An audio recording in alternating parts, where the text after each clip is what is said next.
C'est une décision historique. Jamais un dirigeant du centre ne s'était prononcé en faveur de la gauche lors d'une élection présidentielle.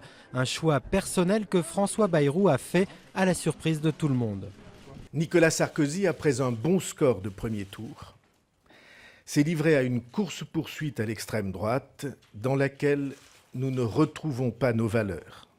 Pour ses électeurs, la prise de position du président du MoDem a de quoi déconcerter. En 2007, François Bayrou, arrivé en 3e position, avait décidé de voter blanc.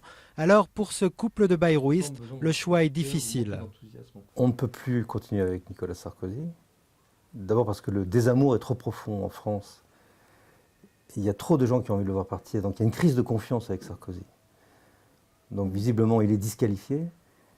Mais d'un autre côté, François Hollande, pas prisonnier, mais portant le poids de l'appareil socialiste. Avant la prise de position de François Bayrou, les sondages montraient déjà que les électeurs du MoDem étaient très partagés, même si François Hollande l'emportait de quelques points.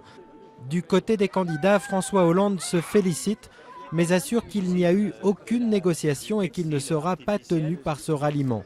En revanche, pour Nicolas Sarkozy, le coup est dur.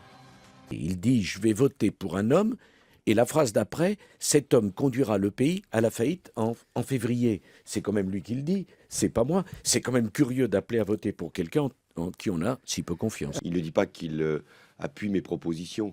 Il dit simplement qu'entre un candidat sortant qui malmène les valeurs de la République et le candidat que je suis, socialiste et de gauche, il considère que je suis celui qui préserve l'essentiel de notre République.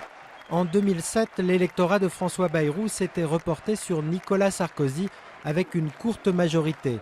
Mais depuis 5 ans, le gros de cet électorat, comme son champion, s'est nourri à l'anti-sarkozysme, de quoi peut-être faire pencher cette fois la balance du côté de François Hollande.